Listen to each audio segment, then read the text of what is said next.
தென் மாநிலங்களின் சிரமங்களும் யுஜிசி வரைவு விதிமுறைகளும் என்ற தலைப்பில் தி ஹிந்து ஆங்கில நாளேடு வெளியிட்டுள்ள தலையங்கத்தில், ஒன்றிய அரசு பிறப்பிக்கும் சட்டங்கள் மாநிலங்களின் முழுமையான சட்டங்களை மீறக்கூடாது என தெரிவித்துள்ளது. பல்கலைக்கழக ஆசிரியர்கள் மற்றும் துணைவேந்தர்கள் நியமனம் மற்றும் பதவி உயர்வுக்கான வரைவு விதிமுறைகள் குறித்து கருத்து தெரிவிப்பதற்கான யுஜிசியின் காலக்கெடு நெருங்கும் நிலையில் பாஜக அல்லாத மாநில அரசுகள் தங்களின் எதிர்ப்பை தீவிரப்படுத்தி உள்ளதாகவும் தி ஹிந்து கூறியுள்ளது. அண்மையில் திருவனந்தபுரத்தில் நடந்த மாநாட்டில் தமிழ்நாடு, கேரளா, தெலுங்கானா மற்றும் கர்நாடக மாநிலங்களின் அமைச்சர்கள் கலந்து கொண்டதும், அதில் யுஜிசியின் புதிய விதிகள் நாட்டின் கூட்டாட்சி கட்டமைப்பை சீர்குலைக்கும், மாநில சட்டமன்றங்களின் அதிகாரங்களை குறைக்கும், மாநில பல்கலைக்கழகங்களின் சுயாட்சியை பலவீனப்படுத்தும் என தீர்மானம் நிறைவேற்றப்பட்டதையும் இந்த தலையங்கம் சுட்டிக்காட்டியுள்ளது.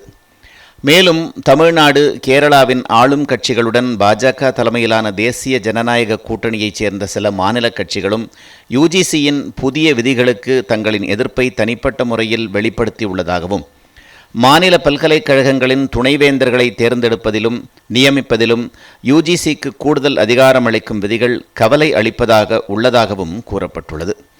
இந்த புதிய விதிகள் பல்கலைக்கழகங்களின் வெளிப்படையான செயல்முறையை உறுதி செய்யும் என்ற யுஜிசி தலைவர் ஜெகதீஷ்குமாரின் வாதத்தை ஏற்க மறுக்கும் மாநில அரசுகள் இது ஒன்றிய அரசின் அதிகார குவிப்பு என குற்றம் சாட்டுவதாகவும், இதனால் பல மாநில பல்கலைக்கழகங்கள், குறிப்பாக தமிழ்நாட்டில் உள்ள பல்கலைக்கழகங்களுக்கு சிரமம் ஏற்பட்டுள்ளதாகவும் தி ஹிந்து ஆங்கில நாளேடு தலையங்கம் விமர்சித்துள்ளது. யுஜிசியின் புதிய விதிகள் கல்வித்தரத்தை நீர்த்துப்போகச் செய்யும், வணிகமயமாக்கல் மற்றும் அரசியல் மயமாக்கலை அதிகரிக்கும், ஏழை மற்றும் பின்தங்கிய மாணவர்களுக்கு உயர்கல்விக்கான வாய்ப்பை குறைக்கும் என்ற குற்றச்சாட்டுகளுடன் உயர்கல்விக்கான பெரும்பாலான செலவுகளை மாநில அரசுகள் ஏற்கும் நிலையில் பல்கலைக்கழக நிர்வாகத்தில் அவர்களுக்கு உள்ள அதிகாரத்தை ஏன் பறிக்க வேண்டும் என்ற கேள்வி எழுந்துள்ளதையும் தி ஹிந்து தலையங்கம் சுட்டிக்காட்டியுள்ளது. மேலும் உயர்கல்வி விவகாரம் மட்டுமின்றி ஒன்றிய மாநில உறவுகள் குறித்த ஒரு அரசியலமைப்பு நெருக்கடியை இந்த புதிய விதிகள் உருவாக்கி உள்ளதாகவும் அது தெரிவித்துள்ளது.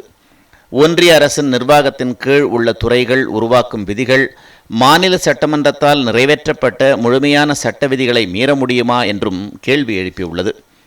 இந்த புதிய விதிகளுக்கு எதிராக நீதிமன்றங்களை நாட பல மாநில அரசுகள் திட்டமிட்டுள்ளன என்றும், மாநில அரசுகளின் குரல்களை யுஜிசி புறக்கணிக்க முடியாது என்றும் தெரிவித்துள்ள தி ஹிந்து ஆங்கில நாளேட்டின் தலையங்கம், புதிய விதிமுறைகளை அறிவிப்பதற்கு முன்பு அதன் வரைவு அறிக்கையில் உள்ள கூட்டாட்சிக்கு எதிரான பிரிவுகளை நீக்க வேண்டும் என்றும் வலியுறுத்தியுள்ளது.